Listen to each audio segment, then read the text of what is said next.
Welcome to the Diversity Report podcasts, co-sponsored with the Systemic Diversity and Inclusion LinkedIn Network. I'm Deborah Levine, Editor-in-Chief of the American Diversity Report, and your moderator. And with me today is Dr. Margarit. Welcome. Oh, thank you. Thank you so much. It's such a pleasure and an honor for me to be here today, Deborah. Thank you so much. Oh, a pleasure. Let's have our audience learn a little bit more about you. She is an award-winning educator, speaker, and coach. She's the author of Why Not You? How to Become an Empowered Woman. With a doctorate in education and leadership and master's and bachelor's degrees in sociology, Val is a transformational educator. Her vision of empowerment through education, the fundamental requirement for personal and financial freedom, happiness, and social justice, is the topic today. So tell us, Val, how did you get started in this? What put you on the path of this innovative journey? Oh, thank you. Thank you so much, Deborah, once again. Well, I grew up in a third world country, in a small village of about 300 people on a farm. And my parents didn't go to school because they didn't have an opportunity to go to school. In fact, my mom, because of poverty, she was not able to go to school. My dad only had an 8th grade. And so me watching my parents live in a very limited world, if you will, I thought there must be something else out there, this is not it. And so one day I remember coming from school, I think I was 5th grade or so. I remember asking my Mom, I need some help with my homework. And she said, well, I'm busy. I can't do that right now. I said, Mom, come on. I really need some help. And she said, okay, well, have a seat and I'll tell you. Val, I can't help you because I never went to school. So I can read and I can write. And, every time I speak about this, every time I tell the story, I feel the emotions because that was such a profound moment for me. I thought, I have to do something about this. I have to educate myself. I have to change the legacy of our family. And I also have to change the legacy of so many women out there in the world who may also have a limited world, just like my mom. And so, Deborah, in my village, we only had 10 years of formal education. So that was pretty much the life of the people living there, right? After 10th grade, you either become a farmer or you help your parents out or you get married, that sort of thing. And so me growing up, I remember I watched this movie with my dad, and the movie was called Rich Dad, Poor Dad, I believe, with Nick Nolte in 76. I grew up in late 70s. And, I wanted to be, and I also wrote in my book, Why Not You? How to Become an Empowered Woman. I wrote about Rudy in the movie. Rudy was the rich person from the rich family, and Nick Nolte was from the poor guy. And I remember, I still do as I speak with you, right? I remember Rudy, I was thinking I want to become like Rudy. I want to be educated. I want to be kind so I can help people. I want to educate people and make them aware that there is another world out there. You don't need to be doing this thing every day. You can change your life if you can change your perspective. You can change and become aware of what it is that you can do. And so I left at 16. And, long story short, I left at 16 the village with my dad. You see, I always had to go places with my dad because my mom, she couldn't help me. She couldn't read and write, Deborah. And so that was really painful for me. But I was so committed. I was so determined, to work hard and be resilient and determined that, I never really gave up on anything. And so as I walked with my dad to the nearest town to work in a factory at 16 years old, Deborah, I was determined to leave the village behind because I wanted to change my life and I wanted to get an education. So my first step, just like any successful person, right? First step was a factory worker. Yes, I became a factory worker at 16 years old. What You kind of know, factory? pardon me? What kind of factory? A clothing factory, manufacturing. Okay. But Deborah, I had no idea about anything. My goal was not to become a factory worker. My goal was to become educated and create opportunities for myself and get out there in the world and do something with it. So I worked in the factory for 3 years while I was finishing my GED at night at 16 years old. Go you. Yes, yes. And so many years later, in so many different jobs, I had an opportunity to come to the United States in 1996. Now, of course, in 1989, I should tell our audience that in 1989, we had the Romanian Revolution, where as a student, I was 19 years old, I was on the street fighting for human rights, civil rights, and freedom. I was part of that movement. So I was ready not only to get out there and make my voice heard, right? But I knew that education will give me the knowledge, will give me the empowerment that I needed. And I was looking for other like-minded people so we can have this collective power and make change. And so when I had the opportunity to come to the United States in 1996, guess what I did? I worked several jobs from hotel to sales in a store, and then I went to college, and I finished, which we'll probably talk about when we discuss the state of education in this country and in the world. I went to college, Deborah, at 27 years old. That's when I began college, and I finished each degree in a little over half the time. I'm not What's that? I'm not surprised hearing you.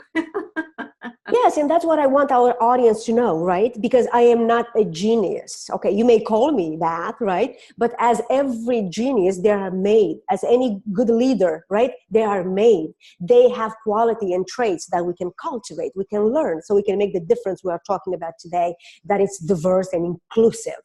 And so, of course, I was determined to become an educator, but not any kind of educator. I am a transformational educator, which is all about changing people's lives. And so a transformational educator, is intentional about the way they teach. When I go to the classroom, I don't just go to the classroom to teach education courses for aspiring teachers. I go to the classroom to teach students and change their lives, right? As an inclusive and diversity professor, I make sure that we are pretty much on the same page as far as values, motivations, beliefs, and attitudes. Otherwise, how am I going to get my students interested in my courses? How am I going to transform their life if I don't understand who they are, what their motivations, their fears, their challenges are, so I can help them and guide them to this process? And so that's how I really became inspired, motivated, and ultimately empowered and transformed, because I believe we have to be transformed ourselves in order to make a difference in other people's lives. And today, like never before, I am so committed, so determined to really empower and transform people out there, because there is so much need for change. Too many people are left behind. Too many people are voiceless. They need me. They need you. We need all of us to speak up for justice, to speak up for inclusiveness, and to speak up for high quality education, so that every person, no matter where you're from, whether you are from a village like I am, whether you have parents who never had an opportunity to go to school, whether you come from another country and you have an accent like I have, every dream is valid. And I want to make sure every person has the skills and the qualifications to pursue their dreams and to achieve their full potential. Deborah. And you mentioned something in all of that about the state of education today, and where it is or where it isn't. With your passions, I imagine you are concerned. Tell us a little bit about your thoughts on this. Yes, thank you. That's a great question. Yes, I am concerned, and I realize that I need to take a different role, a bigger role, to play a bigger role. The classroom, where I teach, right, is not big enough. I need a global classroom. I need to speak to the world. So yes, Deborah, it is sad, and I am sad, but I'm hopeful that we can make the changes we need, because people are looking up to us, the people who are the decision maker, the politicians, elected officials, the teachers, although they don't have enough power to make the changes they want in the classroom. And so for me, the educational system in the United States is not really the one we should have as a country that is, affluent country, arguably one of the richest country in the world. Our education quality is not as good. Graduations is low. Completion degrees is low. Teacher effectiveness is not where it needs to be. Teacher preparation programs are not where we need to be. And so I think what we need, instead of what we have been doing, which is adding to the curriculum, we need a total transformation. Okay. Think about it. Let me tell you this, right? Please. What is the role of education, right?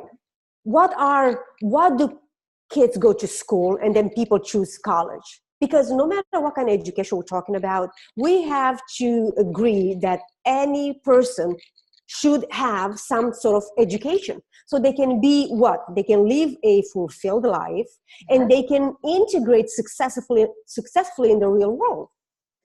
Absolutely. And education is supposed to shape your brain so that not only does it take in information, but it can process it. Okay, that's an excellent point. And that way, right, they are continual learners through life because they've learned how to process it. Exactly. And that's an excellent point, Deborah. And here's why. In order for students to really become aware of who they are, to become aware of their abilities, their capabilities, of the opportunities that are out there, we have to expose them to real world experiments, to real world knowledge. We need to prepare students for the real world, for the global world. The world is changing as we speak. Yes. The world is changing rapidly, and yet our students are not ready for it. Now, why do students why they're not interested in their schooling, why they're not interested in their classes, why they drop out? We have the highest dropout rate, from the developed countries. When we look at the stats on the developed countries that we assess, the United States comes behind Finland and Poland and Germany and South Korea. Why? Why? And how long do we need to wait? How many people do we have to watch, right, dropping out of our classes, and then they end up on the street or prisons, or they create crimes, or they engage in all kinds of situations or problems? And so to really bring that to life, we need to be aware of the diversity and inclusion, right? We need to teach students that, the world out there is very different than the world they live in. We need to develop the skill, the perspective to see the world from multiple angles, right? Global mindset needs mindset in them so that they can have a bigger picture ability. This doesn't come all that naturally. I remember in one case, a group of people were going to another state in a field trip, and the students wondered, why? We're perfectly happy where we are. Yes. Oh my. This isn't the way the world is going to work, folks. Exactly. And I think the educators have a responsibility, to really bring the real world into the classroom. And now with the technology that we have access to, it's easier than ever. But we also need teachers and leaders who are highly educated, and they are really themselves transformed and understand the diversity and inclusion. They have to understand that the world is not how they see it. The way they look at the world is how they wanted to see the world, right? But we work with people from all cultures, beliefs, attitudes, and experiences. And so in the classroom, if we stay with education to make a change, because, this generation and generations to come are the future. We cannot overlook the importance of high quality education. And so first, we need to have high quality teachers that they are trained themselves in diversity and inclusion. So when they go into the classroom and the student has a mindset that is fixed, for example, because they have not been introduced to different perspectives. They have not been introduced to different ideas, to different cultures. Then it's the teacher's responsibility to do something about it, which is why it's so important at the beginning. Thank you very much. I agree. And it's an amazing thing that it's so difficult to do this. And I know that one of your key groups that you're trying to influence are women, many of whom are teachers. Tell us a little bit about that in part of your initiative. Yes, thank you. Well, as you know, I wrote a book, Why Not You? Because I want women and girls to look at themselves, to look in the mirror and say, yes, why not me?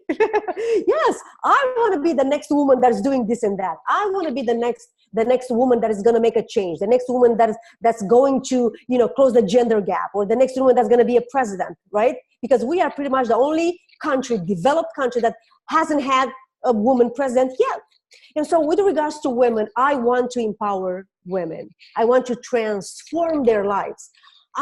Deborah, I want women to realize the potential they have within themselves, but they don't know yet, right? And that is the awareness that I am bringing, which is really part of my 7 important points that I usually teach about in my workshops, in my classes. I live my life based on this and these pillars, if you will, or principles that are really important. And so when I talk with women, and whether it's in my classes, and men, of course, but especially women, because women are left behind, right?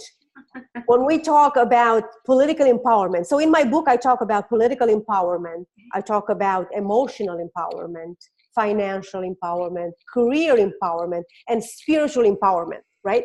So when we have these pillars or principles, if you will, as the foundation upon which to build all the other layers, just like a house, right? If you don't have a strong foundation, guess what? The house is going to crumble, right? With the next hurricane or the next wind, the house is going to go down. So we need to have a strong foundation. And that strong foundation comes about if we understand who we are.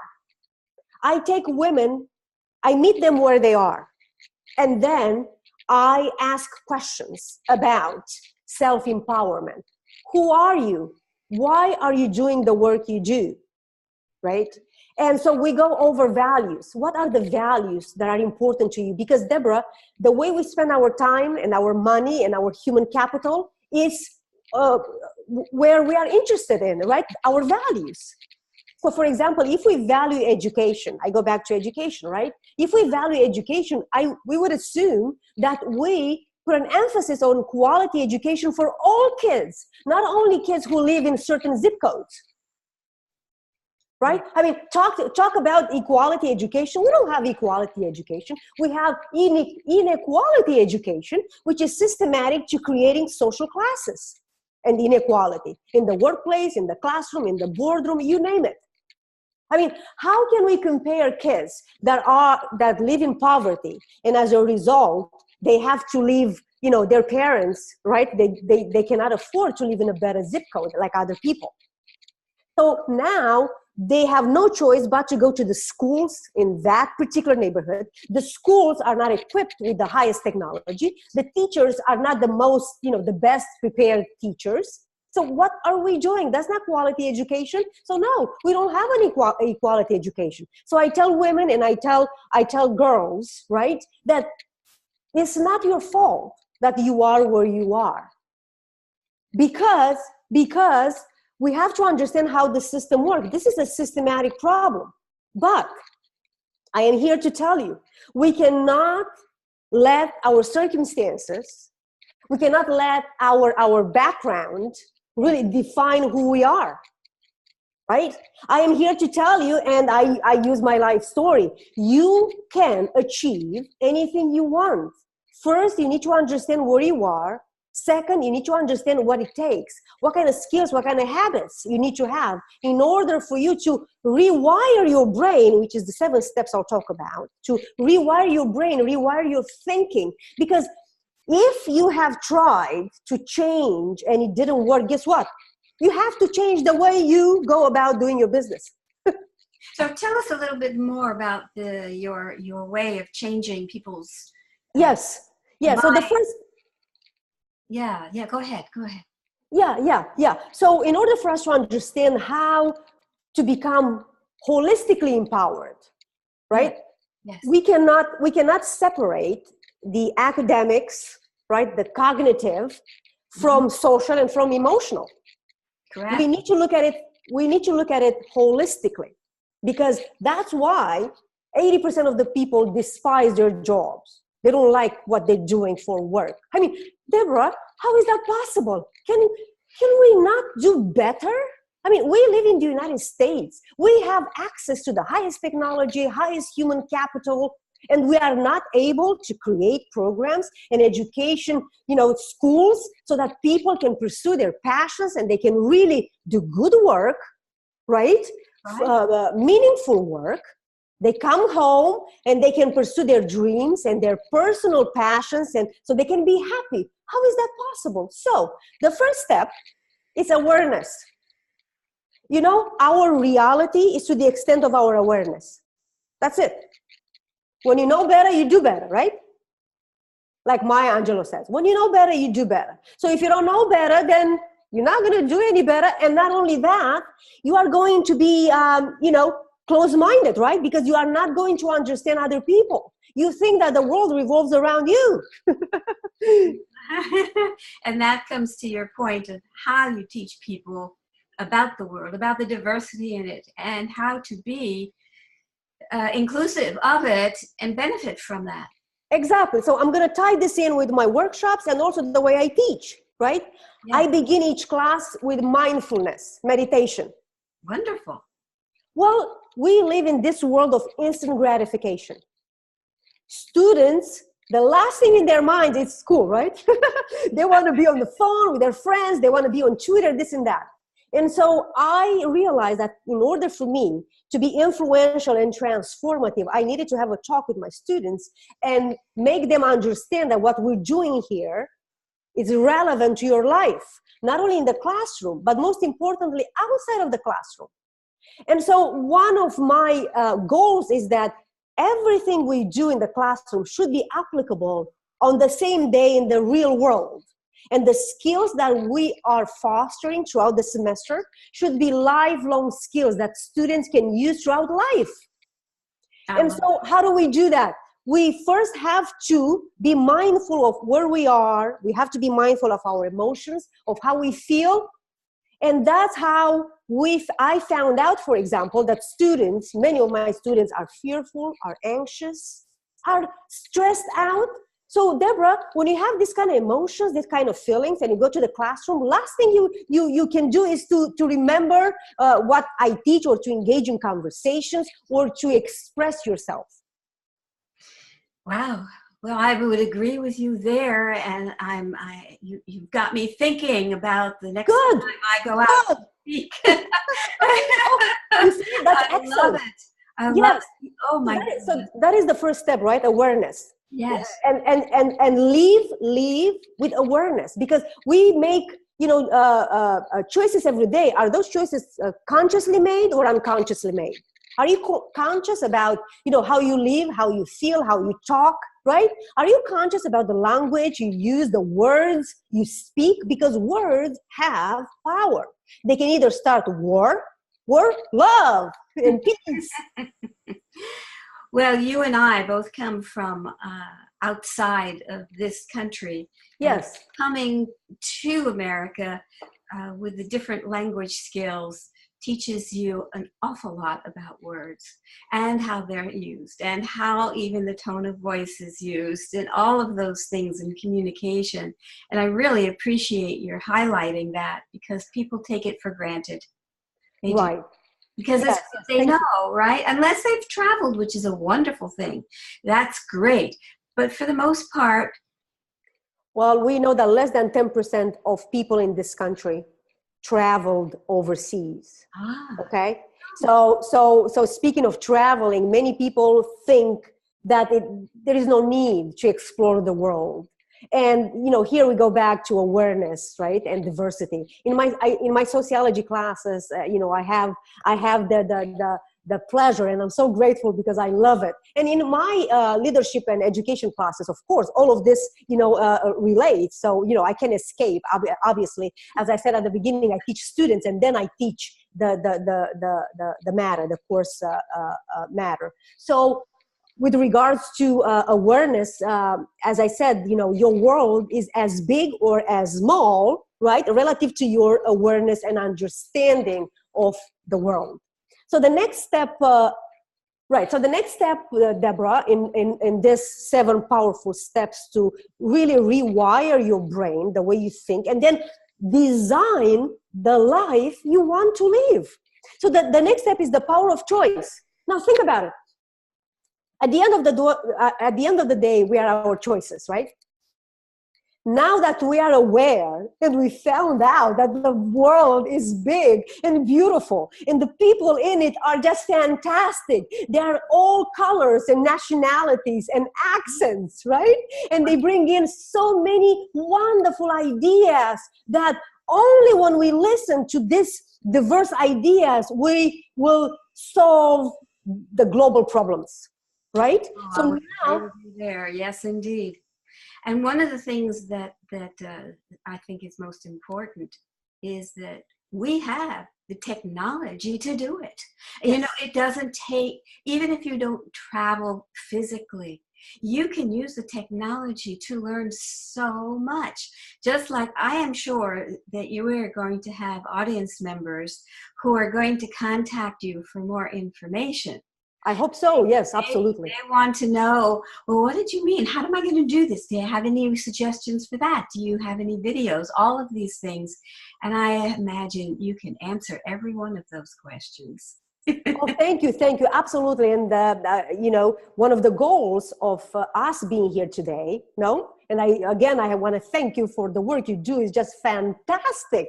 You are inspiring me. You are empowering me as we speak. And I want to thank you again. Um, yes, yes. So now that we are aware, we live in this beautiful world, beautiful people. Yes. We have to make choices. What kind of choices are we going to make? Right? You see, because we have so many choices, we are pulled in so many directions, but we need to be mindful of the choices we make. And that's where the mindfulness comes in. Deborah, did you know that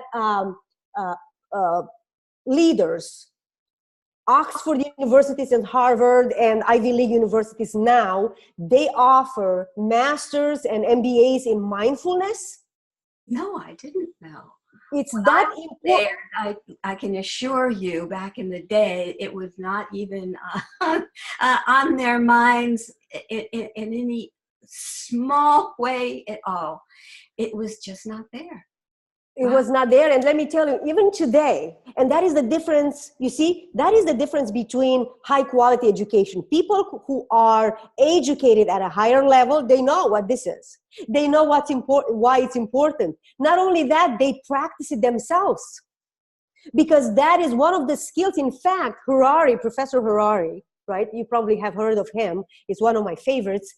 Talked about the other day, one of the biggest challenges of 21st century is this: emotional intelligence, the ability to manage our own emotions and that of other people. Yes. Oh, I'm Yes, so glad you mentioned that. That's a big thing for me, and I'm going to um, I'm going to be sending you stuff. We're going to trade notes on this of because course. we have very similar goals. I so Yes. appreciate what you're doing. I think it's Oh, just so important for everyone to hear this, to see what you're doing. And I love your passion about it. You know, Yes. it's not just an academic exercise, it is who you are. And it's Yeah. beautiful. I so thank you for it. And I have to thank you back because I was hoping you would say that so we can go out there together, because together we are better. We are more powerful, you see? Exactly. Oh, I can hardly wait. But in Yes. the meantime, please tell our audience how they can get in touch with you and ask you questions or find out more about you. Please. Yes. My audience, your audience, the whole world can get in touch with us. And that is in several ways. First, they can email me. They can Google my name. They can go to my website, valmargarit.com. Okay. Email is valmargarit@gmail.com. Okay. On LinkedIn, obviously Val Margarit. I have a Facebook page. What is it? Dr. Val Margarit. And it's called Self-Empowerment, the page. So there are different ways people and organizations and schools who are interested in really elevating the human capital and taking a holistic approach to their programs, to their workforce, so that people can connect to the work they do. Because when they do, they are going to be committed and put in the best effort.